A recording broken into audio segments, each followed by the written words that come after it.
Hello everyone, welcome to my channel. Please subscribe and keep watching more details. Julie Chrisley left heartbreaking messages for kids before prison. As Julie Chrisley's resentencing hearing draws nearer, her daughter Savannah has been reflecting on the days leading up to her prison sentence. She has opened up about what the family did in the days before Julie and Todd Chrisley turned themselves into federal prison. The Chrisley Knows Best alum shared one heartbreaking detail with her podcast listeners. Continue reading to see what Julie did for each of her kids. Julie Chrisley recorded messages for her children. On the September episode of her Unlocked podcast, Savannah Chrisley spoke about what the family did before Todd and Julie went to prison.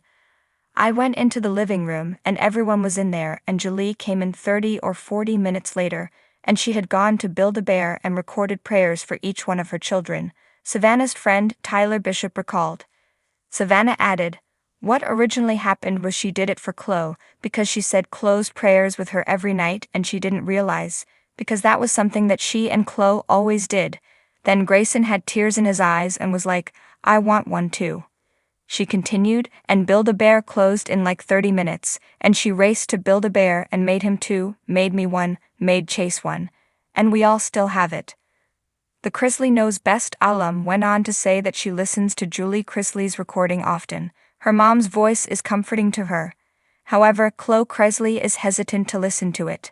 Someone played it the other day and Chloe freaked out and was like, don't play it, because she hasn't listened to it at all, Savannah said on the podcast. Her friend chimed in, "Watching y'all for the first time play them to yourselves and listening to it was so heartbreaking."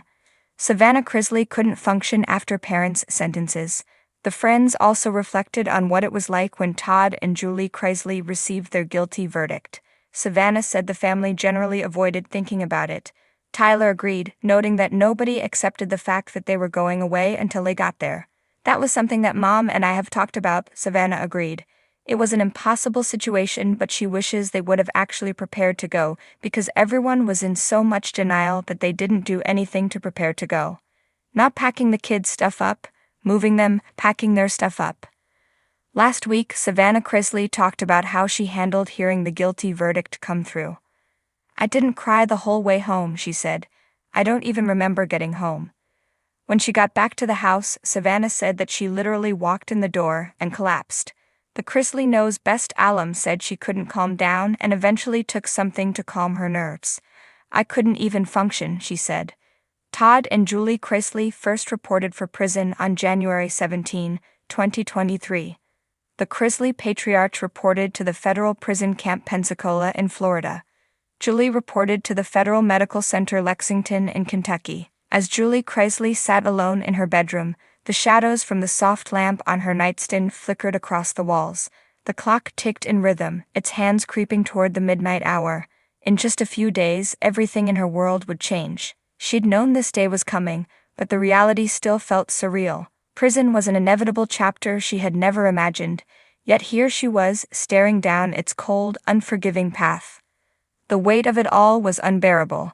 Not for herself, but for her children. Julie had always been their constant, the nurturing hand they could count on. Even as her and Todd's lives spiraled through fame and scandal, she tried her best to shield them. But now she would be taken away. And the thought of it felt like a knife slowly twisting in her heart. How do you prepare your children for something like this? How do you say goodbye, even if it's temporary? That night, Julie made the decision to write letters. She thought about leaving behind something tangible for each of her kids, something they could hold on to when the loneliness crept in, when they missed her. Words, after all, could transcend time and distance, offering a semblance of comfort when she could not physically be there. Julie sat at her desk, her hand trembling as she picked up her pen. She glanced at the stack of blank pages in front of her, each one waiting for her thoughts, her love, her wisdom. Taking a deep breath, she began with the oldest of her children. Savannah. Her beautiful, headstrong Savannah. Always independent, always determined. Julie knew that her daughter had a fire inside her, one that would carry her through these tough times. But beneath that strength, Julie also knew there was a soft vulnerability that Savannah rarely showed the world. She worried about that, the cracks in her armor that might deepen without her mother by her side. My sweet Savannah, Julie began, you have always been the strong one. From the time you were little, you faced every challenge head-on. But I know that behind that fierce exterior is my baby girl who still needs her mama. I want you to remember that even when I'm not physically there, my love for you is constant. It will never waver, never fade. You are capable of more than you know, and I have always believed in you. Be kind to yourself in moments of weakness. Lean on your brothers and your daddy, and don't try to shoulder everything alone. I will be thinking of you every day, and when the days seem dark, know that this is just a chapter, not the end. I love you endlessly, and I'll be with you every step of the way, even from afar. Love, Mom. Tears blurred her vision as she finished the letter, but Julie pressed on. There was still so much to say. Next was her eldest son, Chase. Chase. Her charming, funny, always mischievous Chase. She knew that behind his carefree attitude, he carried the weight of the family's troubles in his own quiet way. He would be the one to put on a brave face, but Julie feared what he might bury deep inside. Dear Chase, she wrote, my boy with the biggest heart, you have always made me laugh, and I know you'll continue to find joy even in the toughest moments. But don't be afraid to be vulnerable, to show your pain when it feels like too much.